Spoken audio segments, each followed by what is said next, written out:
जब हम किसी परेशानी में होते हैं, किसी मुसीबत में होते हैं, जब हम बीमार होते हैं, तो हम में से बहुत से लोग कहते हैं कि हे प्रभु, मैं ही क्यों, मेरे साथ ही ऐसा क्यों हो रहा है। यही प्रश्न अयूब ने परमेश्वर से पूछा था जब वह अपना परिवार, अपनी संपत्ति, अपना सब कुछ खो चुका था और उसके पूरे शरीर पर फोड़े निकल आए थे। अयूब वो सब नहीं देख पा रहा था जो परमेश्वर देख रहा था। अयूब समझ नहीं पा रहा था कि आखिर क्यों परमेश्वर उसके जीवन में ये सब कुछ होने दे रहा था। अयूब के 3 दोस्त उसे दिलासा देने आए, लेकिन उनकी बातों से अयूब को दुख ही पहुंचा। उन्होंने तो अयूब के दुख को और बढ़ा दिया।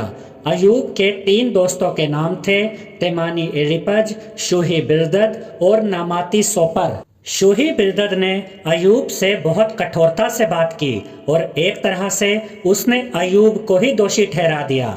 उसने कहा कि अयूब अपने पापों की सजा भुगत रहा था और परमेश्वर ने उसके बच्चों को इसलिए मार दिया था क्योंकि उन्होंने भी पाप किया था। अयूब 8 का 3 से 6 में शूही बिल्दद अयूब से कहता है, क्या परमेश्वर अन्याय करता है और क्या सर्वशक्तिमान धर्म को उल्टा करता है?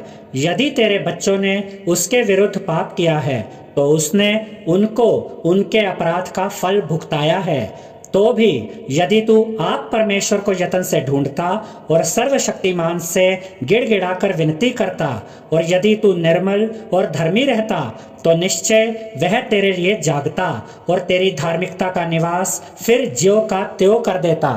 तब अयूब ने शूही बिल्दद को जवाब दिया और अयूब के जवाब में हम मसीहियों के लिए एक बहुत ही महत्वपूर्ण संदेश छुपा हुआ था और ये संदेश था यीशु मसीह के द्वारा हमारे उद्धार के बारे में। अयूब 9 का 2। मैं निश्चय जानता हूँ कि बात ऐसी ही है, परंतु मनुष्य परमेश्वर की दृष्टि में कैसे धर्मी ठहर सकता है। तो अयूब के कहने का ये अर्थ था कि उसके दोस्त उससे जो कुछ भी कह रहे थे वो सब तो वह पहले से ही जानता था। अयूब 9 के 3 में अयूब ने कहा, चाहे वह उससे मुकदमा लड़ना भी चाहे तो भी मनुष्य 1000 बातों में से एक का भी उत्तर न दे सकेगा। अयूब जानता था कि वह एक पापी है और वह इस बात को स्वीकार भी कर रहा था, लेकिन एक पापी मनुष्य का परमेश्वर के साथ संबंध कैसे जुड़ सकता है? रोमियो का 3 अध्याय हमें यही बताता है कि कोई भी मनुष्य धर्मी नहीं है और कोई मनुष्य अपने कर्मों से उद्धार प्राप्त नहीं कर सकता और केवल विश्वास और अनुग्रह के द्वारा ही उद्धार संभव है। रोमियो 3 का 10 जैसा लिखा है, कोई धर्मी नहीं, एक भी नहीं। अयूब 9 का 4 वह बुद्धिमान और अति सामर्थी है, उसके विरोध में हठ करके कौन कभी प्रबल हुआ है। तो यहाँ पर अयूब परमेश्वर की महानता, परमेश्वर की शक्ति और परमेश्वर की बुद्धिमानी के बारे में बता रहा है कि कोई भी मनुष्य परमेश्वर का सामना नहीं कर सकता। अयूब 9 का 5 से 11 वह तो पर्वतों को अचानक हटा देता है और उन्हें पता भी नहीं लगता। वह क्रोध में आकर उन्हें उलट पुलट कर देता है। वह पृथ्वी को हिलाकर उसके स्थान से अलग करता है और उसके खंभे कांपने लगते हैं। उसकी आज्ञा बिना सूर्य उदय होता ही नहीं और वह तारों पर मोहर लगाता है। वह आकाश मंडल को अकेला ही फैलाता है और समुद्र की ऊंची ऊंची लहरों पर चलता है। वह सप्तऋषि, मृगशिरा और कचपचिया और दक्षिण के नक्षत्रों का बनाने वाला है।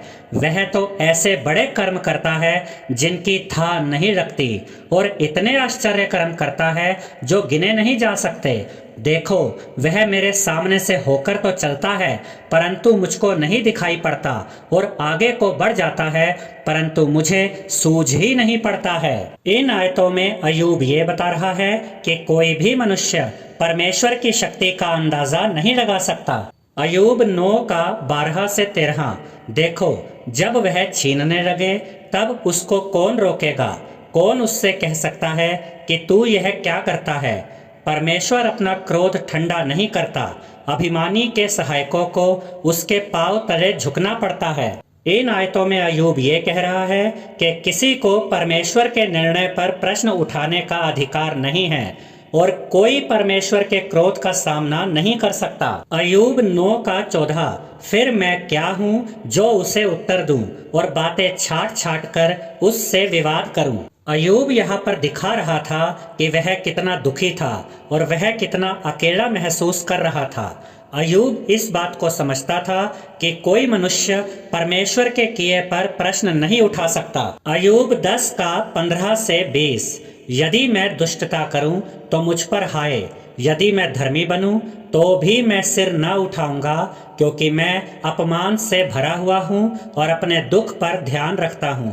और चाहे सिर उठाऊं तो भी तू सिंह के समान मेरा अहेर करता है और फिर मेरे विरुद्ध आश्चर्यकर्म करता है। तू मेरे सामने अपने नए नए साक्षी ले आता है और मुझ पर अपना क्रोध बढ़ाता है और मुझ पर सेना चढ़ाई करती है। तूने मुझे गर्भ से क्यों निकाला?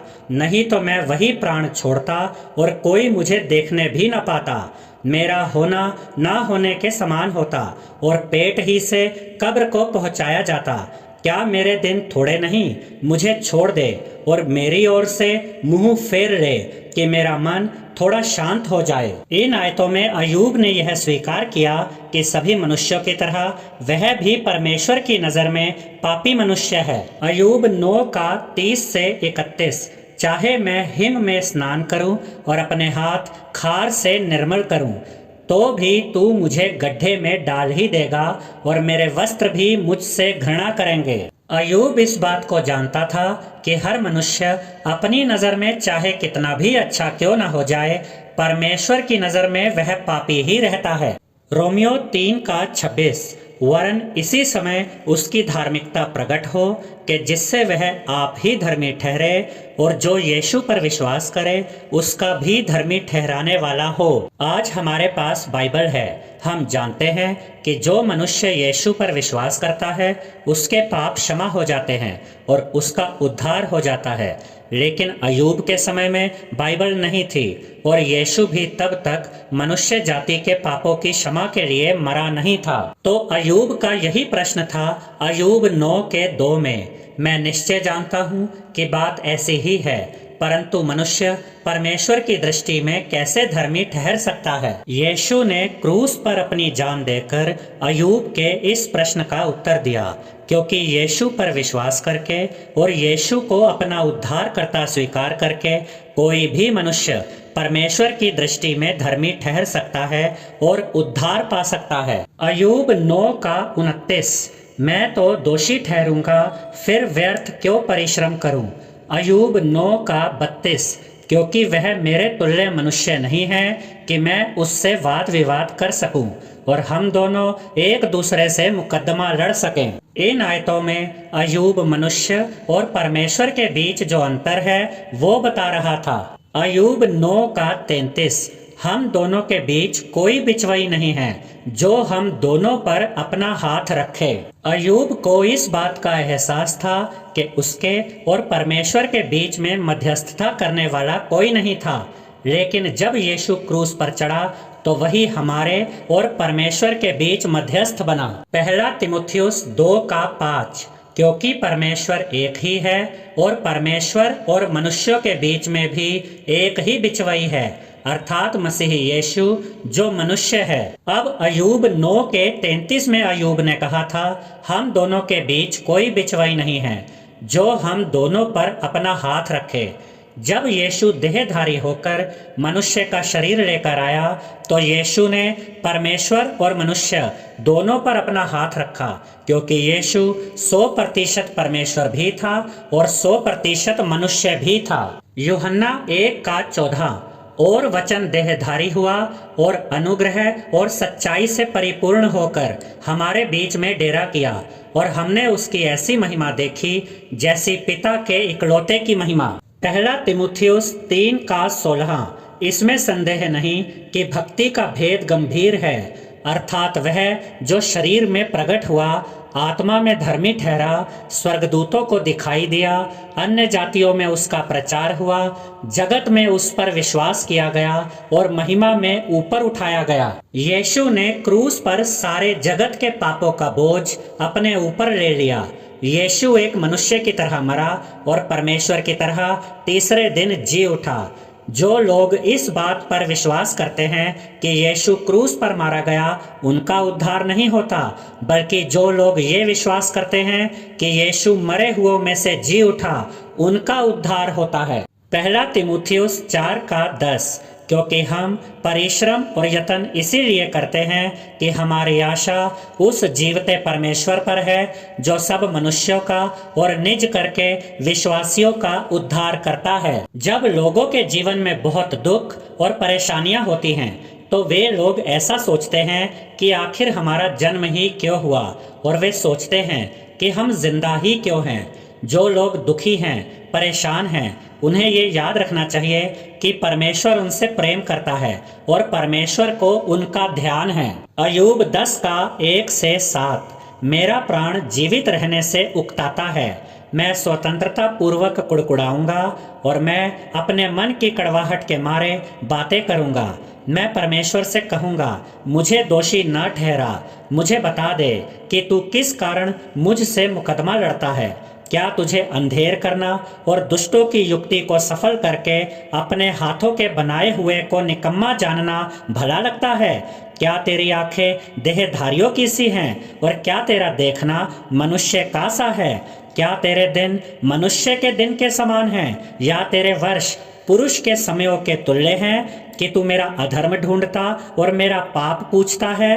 तुझे तो मालूम ही है कि मैं दुष्ट नहीं हूँ और तेरे हाथ से कोई छुड़ाने वाला नहीं। तो अय्यूब ये जानना चाहता था कि उसका दोष क्या था, क्यों उसके जीवन में इतना दुख था। अय्यूब 10:8। तूने अपने हाथों से मुझे ठीक रचा है और जोड़ कर बनाया है, तो भी मुझे नष्ट किए डालता है। अय्यूब इस बात को समझता था कि परमेश्वर ने एक कुम्हार की तरह उसकी रचना की थी।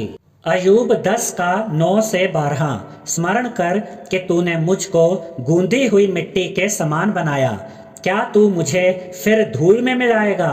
क्या तूने मुझे दूध के समान उंडेल कर और दही के समान जमा कर नहीं बनाया? फिर तूने मुझ पर चमड़ा और मांस चढ़ाया और हड्डियां और नसें गूंथ कर मुझे बनाया है।